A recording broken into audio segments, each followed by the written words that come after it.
say, because life is what you make it here today, and what we really need to say. Grateful every time, 'cause life is what we make. My husband, when he beats, he doesn't just beat, he punches and he whacks. This guy was whacking me with a stick. Didn't care. I fell into a cut. He was there whacking with a stick. When my two kids were crying and looked at this man, crying, "Mommy, mommy, daddy, daddy, daddy, daddy, stop hitting mommy, daddy, stop hitting mommy." He went on whacking me. Hello and welcome to our international audience. My name is Peter Ashley, and today on Five Eyes I'll be speaking with Felicity Okolo, domestic violence eradication coach and expert. Welcome, Felicity. Thank you so much, Peter. Now, Felicity, tell us a little bit about yourself and your story. You just mentioned, my name is Felicity Okolo. I'm a coach, I'm a speaker and author of these two lovely books here. This one is called It Is My Life and I'm in Charge, which is what my personal experience of how I coped, survived and conquered domestic violence, which I'll tell you a lot more about today. And this other book called Who Stole My Power and the Easy Way to Reclaim It, which is about we as super beings playing small. So this book shows you how to reclaim your power, to really play as the being you really are, to excel in life. So that's what I do, and as a speaker, I speak to organizations, to women's groups in churches, to the community, empowering people to develop themselves and excel in life, create a life they truly want. As a coach, I help women, victims and survivors of domestic violence to create the life they truly want and build the life they really want. So that's what I do in a nutshell. What do you do as a domestic violence eradication coach and expert? As a domestic violence eradication coach and expert, what I do is work with different groups of people to see, for me, I really believe domestic violence should be eradicated. The statistics we have right now in the UK, in America, the rest of the world is just way too high, and domestic violence is actually increasing. In the UK here is 2 women are killed every week for domestic violence by their partners, by the male partners, and 10 women commit suicide. So actually in a week we have 12 deaths due to domestic violence. So that is not nice being based in the UK. That's just not good at all. And it's decreasing. 1 in 4 women will experience domestic violence in their lifetime. Now men are beginning to report domestic violence. So 1 in 5 men will experience domestic violence in their lifetime. It is not good, and it keeps increasing.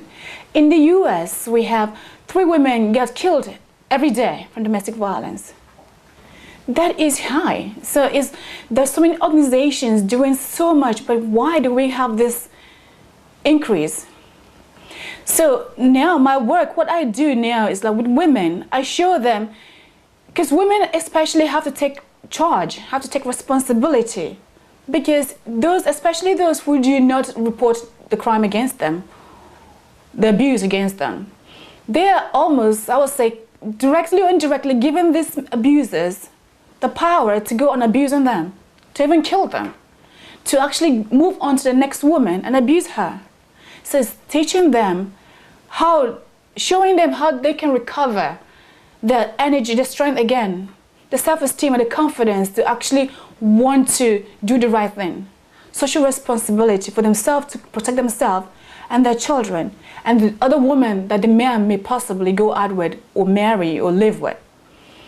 Teach them the strategies for those who come to my classes, how I coped, how to survive and how to conquer domestic violence and how to prevent domestic violence in the future. For organizations, what I do is I speak to them about the effects of domestic violence on the business, because whether you like it or not, everyone is affected by domestic violence. So until they understand the impact it has on the business and on the staff, they wouldn't know how to go about eradicating or supporting their staff and protecting the business. So talk to them, put a plan in place, domestic violence policy if they don't have any, put that in place. Speak to them about warning signs to look out from their staff, such as, do they avoid going home when work is over? People just hang around for no apparent reason. Some people don't, because they're afraid of going home. What home will be? What will happen today? What happened yesterday might happen today again. Overproductivity sometimes is due to that, because they just want to take all the energy they should spend with their family at home, put it into work, and that they quickly burn out. Under productivity as well. So show them signs to look out in the employees, and how to support them and how they can help them, because a lot of these people, both men and women, the workplace is the safest place they actually have. And to make sure they are safe while at work, and they're not followed. If they have really much troubles from their partners at work, make sure they're not harassed. They know how to support them better and make sure they produce. And these people, the staff or employees, will feel confident to come to work, that they have good support unit at work from their colleagues or from the managers and everybody else around them. So that's on that with the organization. With churches, when I speak, because a lot of women run to churches when they have problems at home. Because churches, as we know, most of the congregation are women. So a lot of them go there, just to get solace, really, to find help with God when nobody else can help them. Some of them, the pastors don't even really help them. So when I go to speak to those churches, is to empower these women, to encourage them, that I tell my story.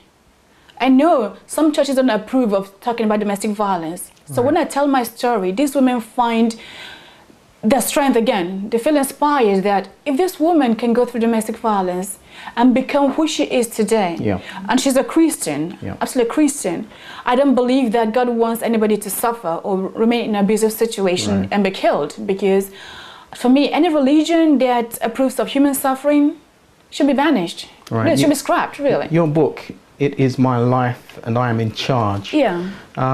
What inspired you to write your book? I've just mentioned my story. I feel that this happened to me so that others don't have to suffer. All right, you were a victim of domestic violence. I was a victim of domestic violence, and I thought to myself, I don't think I went through this for myself, because I'm grateful that I'm a very strong person. I'm mentally strong, I'm emotionally strong. Not many women are that strong, because I lived with my abuser for 4.5 years. It was an arranged marriage, which I didn't want. All the way from Nigeria in Africa, came to the UK, joined my ex-husband, the abuser. From the time I got to the UK, he quickly isolated me. I wasn't allowed to have friends. I wasn't allowed to go to church. I wasn't allowed to go anywhere. I wasn't allowed to go to college. I wasn't allowed to do anything without his without his express permission. I'm sorry. His express permission was his right word. And I have to be implicitly obedient to him, his exact words. So a religious girl who grew up in the church, not being able to go to church anymore, it's like madness. I could not live. And then in a strange country, it was winter in the UK. It was cold. I was pregnant. I came to the country. I didn't know what else to do. So when he was out, which was most of the time he was out working, I was at home. All I could do was sleep. Within a few weeks of coming to England, he began name calling. The abuse just began. From name calling, had my baby 3 months later. The abuse started, physical abuse began. 3 months' time, it was so bad that I felt I was going to die. We had lodgers in the property who rescued me. After that incident, I called up my parents in Nigeria. I told them everything about this man, that he lied to me. Several lies, that he apparently he was married before. He never told us about that. He married me for the wrong reasons, not because he loved me, because he wanted to save his property. All these lies just came out, and I felt trapped. Now I have a child. What am I going to do? I'm a young Catholic girl. Will I leave the man I married? Will I go on and wait for his wedding promises, which he told me he wouldn't have to fulfill? He doesn't have to fulfill it, because not all promises you make to a woman before you marry them, you have to fulfill. I felt kind of trapped. So my parents wanted me to come home, but I felt that for my father to be so quick in asking me to come back home, I didn't think he was serious. I thought he wanted to use reverse psychology on me. So I said, okay, I'll give it one more go.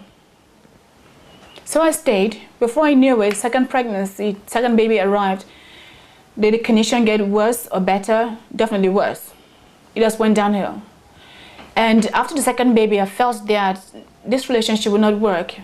So I decided I'm going to do exactly what I want to do, because if I'm obeying all the rules, I'm not getting food in the house because we argued, I don't have any income, I'm not getting treated right, I'm not getting respected, my kids don't get fed properly. What am I in this house for?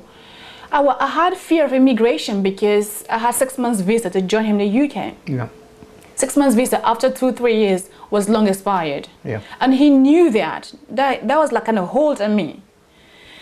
But after 3 years, I said to God, you know, please, I need to get out of here.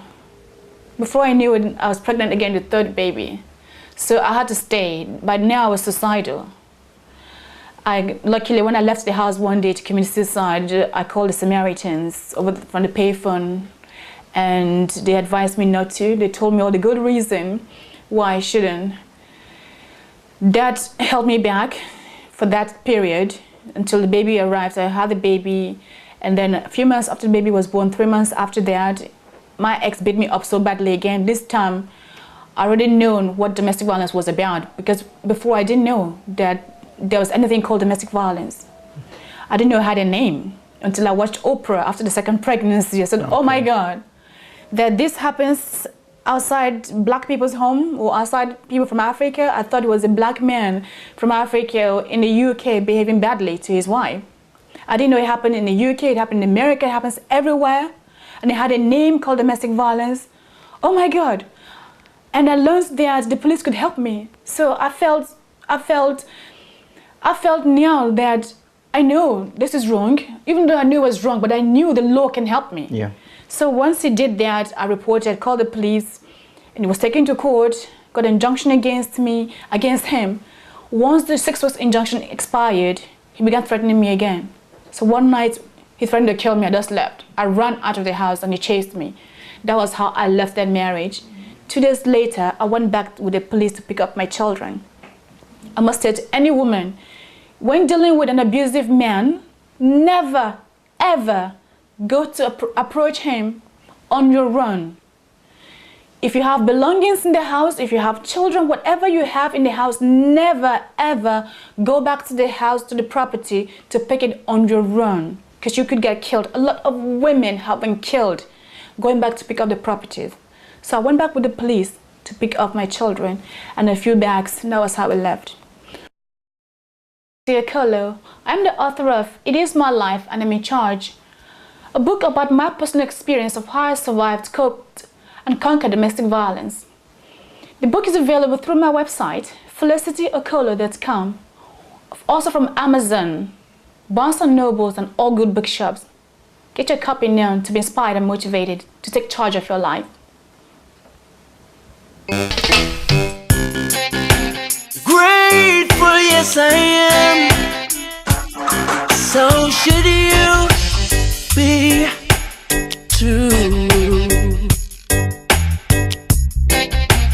Grateful every time.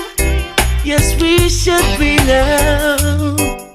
Say, because life is what you make it here today. What we really need to say. Grateful every time. Cause life is what we make it here today. What we really need to say. Grateful every time, yeah. What's the difference between the beggar in the streets and a working citizen? Tell me.